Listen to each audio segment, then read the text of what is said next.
Chapter 14. Cale lay wide awake in the pre-dawn hours, listening.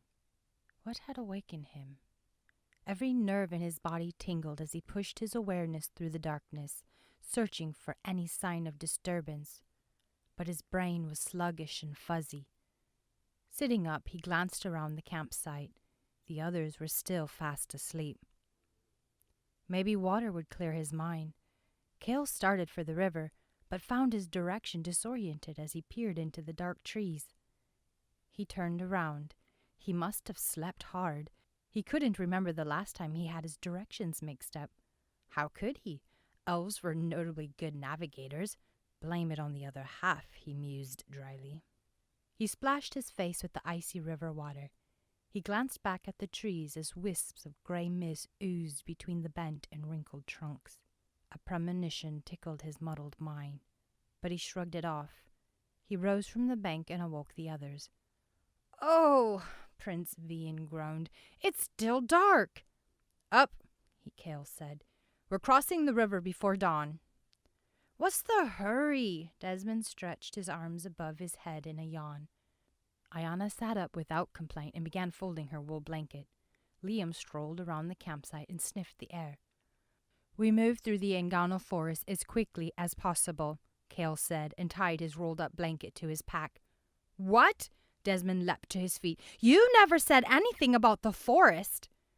"It would take a month to go around." "I've heard stories about the forest." Ayianna hugged a wool blanket to her chest. "Stories filled with horror and evil creatures." "Nobody who goes in comes out alive." Vian's wide eyes darted around. Then he bent down and tried to roll up his furs and blankets. "Sure they don't." Cale swung his pack over his shoulder. "And where do you think the stories come from?" Vian glanced up. "Aren't you scared of the forest?" "Not nearly enough." Desmond shook his head and stuffed his blanket into his pack. "Did you sleep well, Ayianna?" She nodded and shrugged her pack over her shoulders. Cale's gaze rested on the river as it gurgled past. What had transpired between her and Desmond? One moment he was ready to throw her away, and the next they are talking like nothing happened. He shook his head. She was nothing like her brother. "Cale!" Ayanna's voice pierced his muddled thoughts. "The horses! They're gone!" "I let them go last night." "You did what?" Vian whirled to face him. "How dare you release the royal horses?" "The trail isn't wide enough for horses." Vian's nostrils flared as he crossed his arms. "But how are we to return home?" "I guess that would be your problem, wouldn't it?" Vian's jaw dropped as he glared back. "But what about thieves and...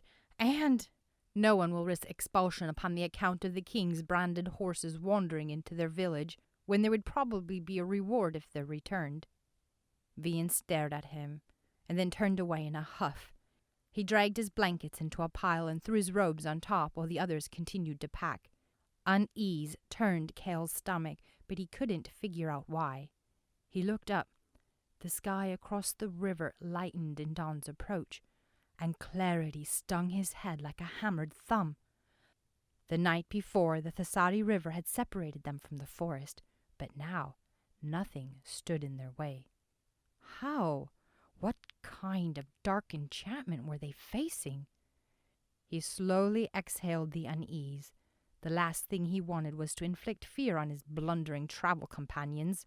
It would only make his job worse. "We've already crossed the river." "I would have remembered that," Desmond said as he fumbled with his sword belt. "Somehow we've been moved to the other side." Cale strapped his quiver of arrows across his back and picked up his bow. Ayanna's eyes widened. "Perhaps it is the curse of the forest." "The curse of the forest?" Vian stared at the trees and then the river. "But what about breakfast?" "No time. Carry what you can, leave the rest behind." Cale kicked dirt over the smoldering embers in the small fire pit. "Preposterous! I can't leave my robes and blankets." The prince lugged an armful of blankets and clothes onto his shoulders, a sleeve of a robe trailing behind him. "Any chance of someone carrying this for me?" Cale raised his eyebrows. "What do you think?" Couldn't hurt to ask. Vian forced a fragile smile. Kel turned away and buckled the sword belt around his waist. Then he pulled out a small orb from his knapsack and whispered, Yetakoith taesa. A light sprang to life within the orb like the morning sun pushing through a darkened horizon. Desmond jumped back. What sorcery of the abyss do you bring down upon us? Kel shook his head and stepped away, scanning the ground for remnants of the Nagiso trail. What exactly was he looking for? Well, if a small charm of the Guardian's bothers you, then perhaps you should go back. Desmond's lip curled. Caution isn't wasted when one can't distinguish friend from foe. Perhaps you should figure that out first. We don't have time for mistrust. Don't worry, Desmond. I appreciate your caution, even if it's a little misguided, Vian said with a smile. He staggered under the awkward bundle of blankets and robes that he had managed to cram into a large, lumpy mess. Cale rolled his eyes and turned away. A few yards away, a sliver of polished black stone glinted beneath a layer of dead leaves. Above it, large, twisted trees stood like sentries guarding the entrance to the forest of Inganno. Grey mist hovered over the ground and clung to their crumpled bark. It breathed of dark magic and death. Cale looked over his shoulder. Vian stood behind him and stared up at the trees. He sucked in his breath. Let's hope we don't return horrified and stricken with disease. Or never return at all, Desmond said. He clasped the prince on the shoulder and glared at Cale. People avoid this forest for a reason. I should know. This is my uncle's land. It belongs to no man. Cale eyed the formidable trees. An ancient force lingered at the edges of the forest, like the foul stench of a beast. The unseen vapors tugged at him, threatening, demanding. But what could a forest demand of him? He tightened his hand on the hilt of his sword, and words from the sacred text flitted through his mind. But to whom I belong, he abides in me. For he is the true one, and truth is stronger than he who abides in the world of lies. Too bad he and Osaran weren't on speaking terms, if he even belonged to the elven god anymore. An overwhelming sense of hopelessness drowned his grief. No, he could not think like that, not when he stood on the threshold of his demise. Cale took a deep breath. To enter the forest meant death. But Cale was about to lead a spoiled prince, an arrogant merchant, and a girl through its dangers. And what was he? A few days, nothing more, Saeed had said. Stay on the trail and no harm will come to you. Cale held up the orb and entered the forest. This path is cumbersome. Desmond's voice drifted through the thick silence for the 100th time. Cale clenched his jaw and focused on the narrow trail beneath his feet. The orb's orange glow lit the ground and the gnarled trees nearest to him, but the rest of the forest disappeared into a dark abyss. The curse even swallowed light. Apprehension curled the edges of his thoughts and crawled down his spine. Perhaps Saeed had miscalculated the trail through the forest, or they were walking slower. They had hiked for most of the day without a hint of progress. Maybe they had taken a wrong turn somewhere, or had gotten on the wrong trail. Had the fairies laid more than one pathway with black stones? Cale swept a curtain of cobwebs aside.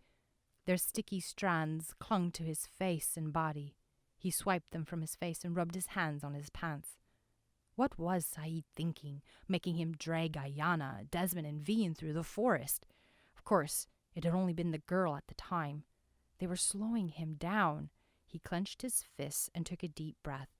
The moldy air filled his nose, tickling his lungs. He suppressed a cough. What if it was the forest? Perhaps the curse had consumed more land, expanding the ancient forest boundaries, making it more difficult to navigate.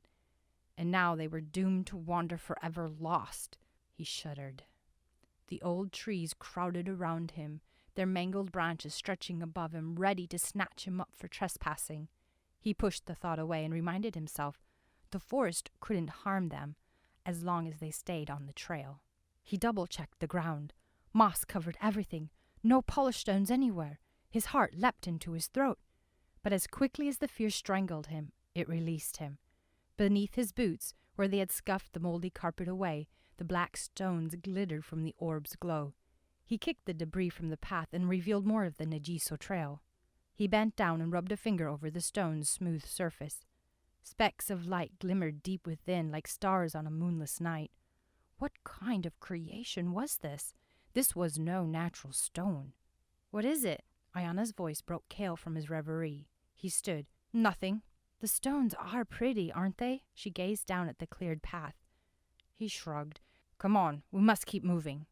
Ahead, thorny vines hung between the trees, blocking their way. Kale pulled out his hunting knife and hacked the vines apart.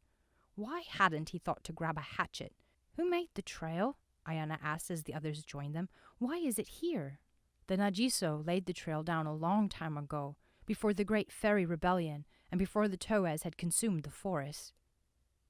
Kale swept the vines aside. A couple of the long, spindly thorns bit into his hands and arms. He tightened his jaw. Vian stepped into the glow of the orb. "Well, I heard some of the bards say the Nagiso created it as a pathway to Remoja, moving hundreds, if not thousands of soldiers and weapons into strategic locations to overthrow the malevolent Lord Steigen." "Bards' tales." Desmond sniffed and draped an arm over Ayianna's shoulder. "Shouldn't we be moving forward?" "Agreed," Vian said. "I do think the strategy was brilliant. No one would logically plan an attack like that. But it worked. Simply brilliant, really." Desmond shook his head. "It's a bard's tale." "The Guardians believe it and teach it." Vian wiped his forehead with the back of his sleeve. "Of course, the bards tend to be a little more poetic and romantic for my taste. But still, there might be some truth behind those tales."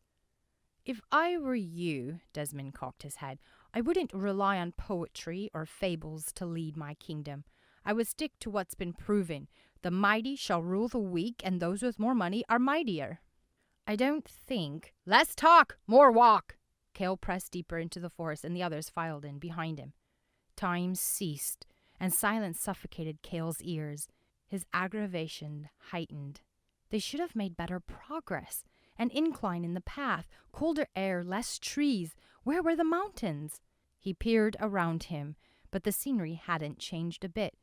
Snake-like vines coiled and twisted across the trail. Wrinkly trees towered over a decaying carpet of moss, dead leaves, and branches. Thick cobwebs hung on the trees and draped to the ground. Beyond the orb of the light, he saw nothing but a black abyss. He shuddered. Should I risk seeking life forms? Cautiously, he opened his senses and reached out into the darkness. He slammed into a whirling vortex. A hollow vacuum pulled at him, sucking his breath away. Kale quickly retreated and fortified his mind. He gasped. What was that? "Are you all right?" Ayianna asked, coming up from behind him. "Yes," he said a little too harshly. A frown creased her forehead. She opened her mouth to say something, but he moved away. He clenched his jaw. "We're going too slow." He tried to rub the forest's musty smell from his nose, but he couldn't rub the guilt away. He reached into his pocket and rolled Terran's ring between his fingers. He'd have to tell Ayianna eventually, but not yet. The pain was still too real, too close. Tears stung his eyes, but he gritted his teeth and attacked the vines in front of him. Shoving through them, Kale relished the pain their thorns inflicted on his skin.